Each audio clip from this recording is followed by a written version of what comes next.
Yeah, I've had too much fun. Maybe not too much, but I've had fun going through explaining to you what happened to 72 church leaders, primarily pastors.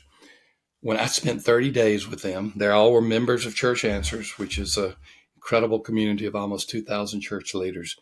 And I took on a first come, first serve basis. Well, it's supposed to be 30, but by the end of the first day, 72 had signed up, and I could not say no to them. I had to say no to the rest of them because I just could not keep up with more than 72. But what happened to 72 pastors and other church leaders when they went through 30 days recommitting themselves to prayer and evangelism? We specifically used the project that is called the Hope Initiative. And I did it to start off with was hoping that this would be something that they could see the efficacy and the benefit of it and the joy of it and take their churches through it.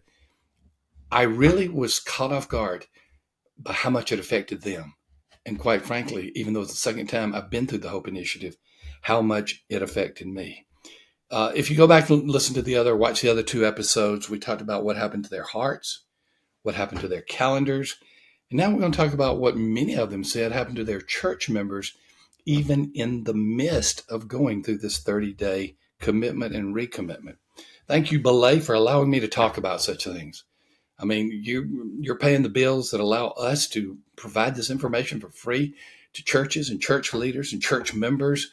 And you're doing a great ministry and a great service. I know that what you do, Belay, is you provide productive workers for organizations, and you take the load off of finding them, hiring them, matching them, paying them. You do all that for us, and you bring us those workers. You've heard me say at Church Answers, we've had a Belay worker ever since there has been a Church Answers. We've had several, but we've always had at least one on our team. We still do today. So let's get back to talking about, and I'll talk about the download. I've mentioned it many times, but I'll mention it at the end. I just want to talk about what happened to the church members. We talked about these pastors, other church leaders going through 30 days of the Hope Initiative, everyday prayer or scripture, or walking in your neighborhood, praying for homes, or writing someone like I wrote the mayor of the town where I go to church, and just letting the world know that you're becoming more committed to the Great Commission and you're becoming more committed to reaching people in your community. Well, in the first episode, we talked about what happened to these pastors and their other leaders' hearts. In the second episode, we talked about what they did with their calendars, the action that actually took place. And in this episode, we're going to talk about what many of them said happened to their members even while they were going through the Hope Initiative. It reminded me again is how important it is for the pastor to be committed, how important it is for the pastor to be evangelistic, to be prayerful, how important it is for God's under shepherd in these churches to lead in such a way that others will follow, not him, not the pastor, but they will follow Christ in obedience as the pastor had modeled.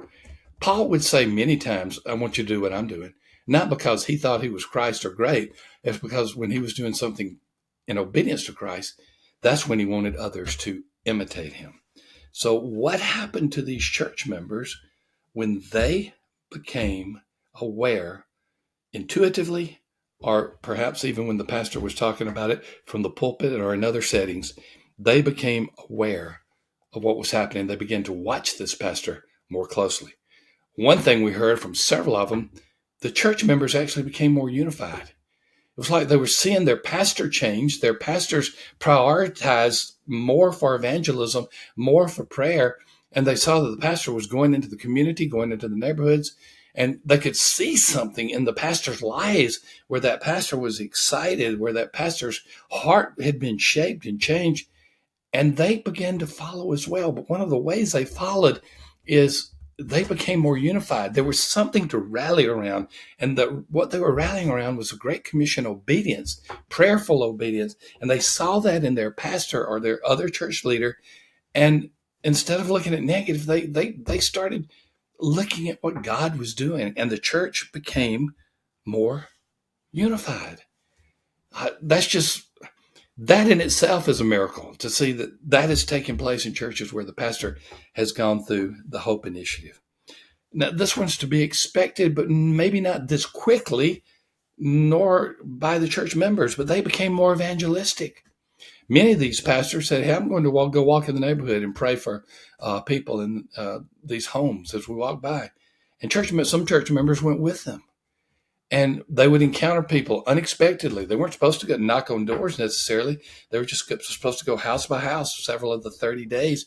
And they'd go house by house and they would see someone in the neighborhood. And when they saw someone in the neighborhood, they would encounter and they would have a conversation. And many of this led to gospel conversations. The members saw this. They became more evangelistic. It became incredible, even before this was over in some of these churches, to see the members more evangelistic. Well, what else happened? Well, this one you can probably see as an outgrowth of 1 and 2. If they became more unified, number one. If they became more evangelistic, number two, they also became less critical.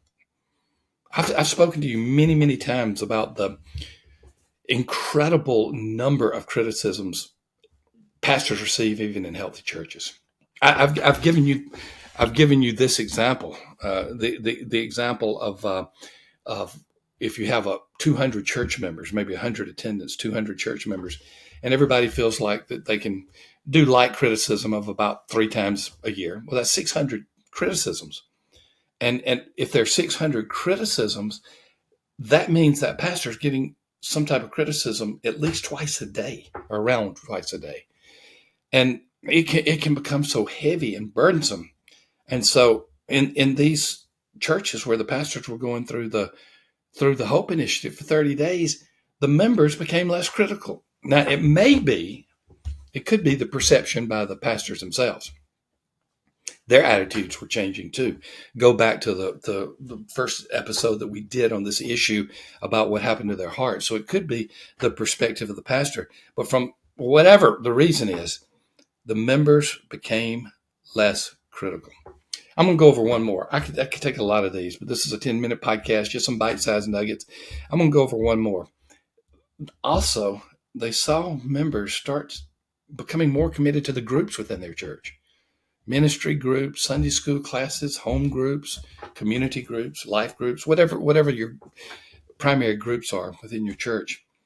And was like, once they saw the pastor going through this, they desired to be with others and to demonstrate that to others as well. In other words, it became contagious, and that contagious spirit compelled them to become more committed to groups. And I can tell you, in my church, just in my church, I'm not the pastor, I'm just a church member. During this time, two people asked if they could come and join my group, just out of the blue. Okay, of course, the blue is God's blue. It was a heavenly appointment, but they saw more people committed to groups. Wow. I could go on and on and on. I encourage you to go back and watch all 3 episodes in this particular series. Pastors tell us what happened to fill in the blank hearts, calendar, church members for each of those 3 episodes. And just as a reminder, all of these went through what we call the Hope Initiative. And of course, I'm gratified that at the end of these 30 days, many of these pastors immediately began to plan for their churches to go through the Hope Initiative as well. You can get information on the Hope Initiative at hopeinitiative.com. You can see it in the show notes, or if we talked about these pastors being in a group at Church Answers, a membership group, you can look at that as well. But the main thing I want you to hear is what happens when leaders become committed. What happens when they go through 30 days? Now, if that's what happens to leaders, can you imagine what will happen to the entire church when they do the same? I can't wait to hear more about this. Thank you for letting me go through this. I mean, I've just had fun talking about what happened to these 72 pastors, and I hope you have enjoyed it as well if you've listened or watched all of the episodes. And just thank you, Belay. The download that I mentioned at the beginning of this is called The Power of Productivity. You can download it. They are the productivity organization by the people they provide your organization. Just text Thom, Thom, at 55123, and that download is yours. As always, thank you for being a part of the Church Answers podcast, especially these 3. I've had a great time, but I'll see you next week as we talk about other issues that are important to the church. Until then, have a great day.